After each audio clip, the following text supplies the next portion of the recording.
Hello and welcome, I'm King Gaudi, and this will be the first in a series of videos looking at how to improvise over jazz standards, starting with this one, All the Things You Are by Jerome Kern. Now, I've already uploaded a video looking at the chord progressions of this song, and if you watch that, you'll soon realize that this song is full of 2-5-1 progressions. So in this video, we'll begin to explore how to improvise over 2-5-1 progressions, looking at such things as modal scales, chord tones, guide tones, arpeggios, approach notes and enclosures. So I hope you find this video informative and helpful. First, let's take a major scale. Any scale will do, but for this tutorial I will use the scale of C major. Now let's number the degrees of the scale 1 to 7. Next, let's build up seventh chords on each note or degree of the scale. Each chord will have a root, a third, a fifth and a seventh note. So starting with the first note C, which is the root of the chord, then skipping a note, we get to the third note E, then skipping another note, we get to the fifth note G, and lastly, skipping a note again, we get to the seventh note B. So we've built up a seventh chord on the first degree of the scale, C, E, G, B. This is how it will look on a musical staff. Now let's do the same with the second note on the second degree of the scale. If D is taken as the root and we number it accordingly, then taking the root, the third, the fifth and the seventh note will give us our next seventh chord, D, F, A, C. This is how it will look on the staff. Continuing in this fashion for all of the notes, we get a series of seventh chords. Each of these chords has a name based upon the intervals between the notes of the chord. The first chord which we built up is a major seventh chord, so in this case it's called C major 7. There are many ways to write the names of chords in sheet music. Here are just a few examples which you might see for the C major chord. The next chord is D minor 7, then E minor 7, then F major 7, then G dominant 7, then A minor 7, then B half diminished 7, then back again to C major 7. We use Roman numerals to label these chords. Uppercase symbols are used for major and dominant chords, while lowercase symbols are used for all of the other chords.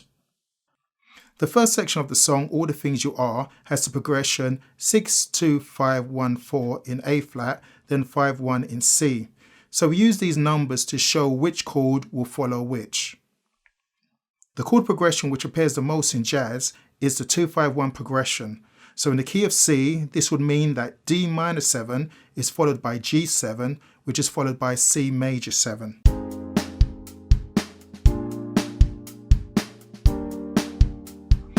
So the question facing us is, how do we improvise over 2-5-1 progressions? We will answer this by looking at the 2-5-1 progression in the key of C, which can then be applied to other keys. At a basic level, since the 2-5-1 chords we are looking at all come from the key of C, you could, if you wanted to, just improvise over the chords using the scale of C. However, if you just start playing any notes from the scale, you would probably not bring out the chord changes, and it would sound as if you're not following the chord progression, so it would be a hit or miss approach. An improvement on this would be to play modal scales. So over the D minor 7, you would play D Dorian, which is a C major scale starting and ending on D. Over the G7, you would play G Mixolydian, which is a C major scale starting and ending on G.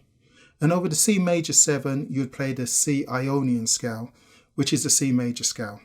If you start and end on the root of the scale, then that becomes the focal point, and you will hear the progression from D to G to C.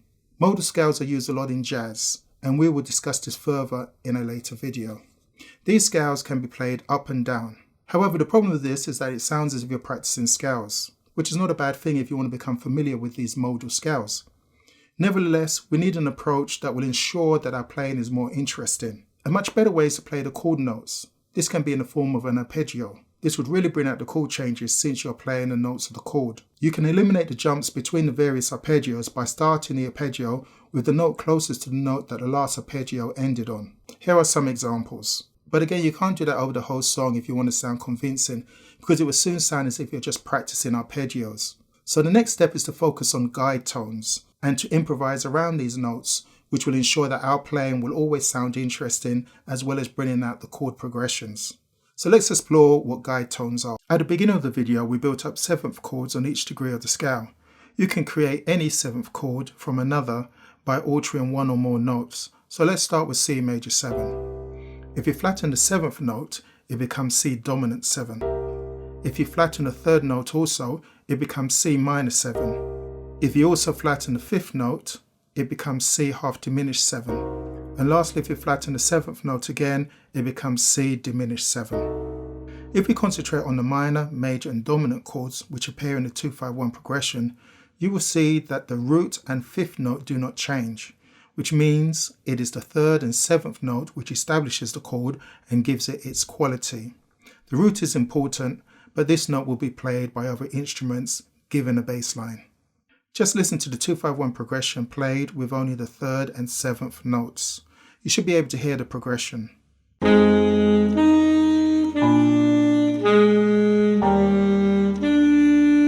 So these notes are the most important notes of the chord and we call them guide tones.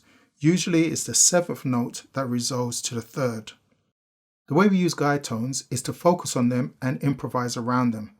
So the next thing that we can do in addition to playing scales and arpeggios is to use approach notes and enclosures to these chord notes. Approach notes are notes that precede a target note or the note that you are focusing on.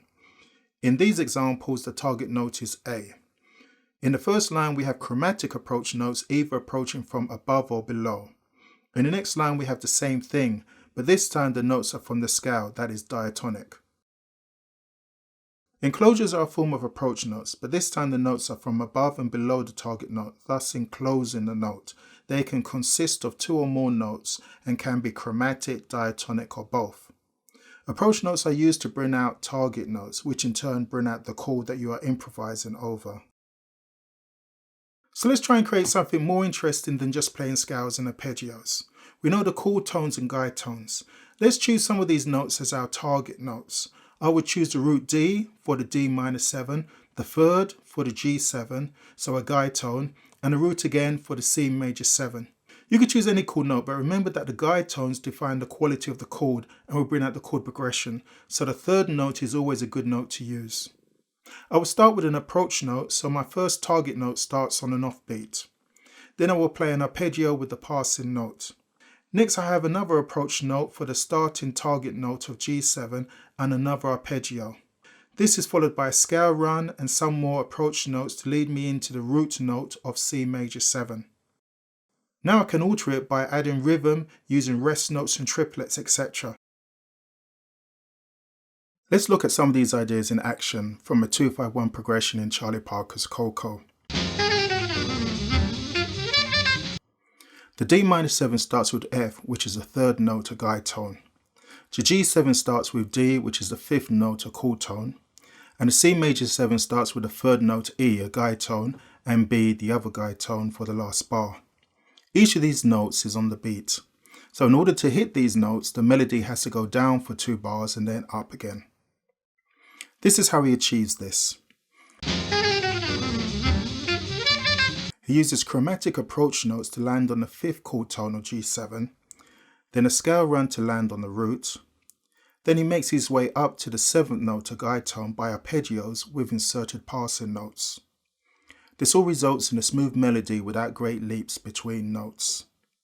So in closing, if you plan out what target notes you want to hit, and these notes do not need to be at the beginning of the bar, you can create a melody that hits these notes using chromatic and diatonic scale runs, arpeggiated or broken chord tones, and approach notes. But obviously, it would be far easier just to take the licks from great players and adapt them in your own playing.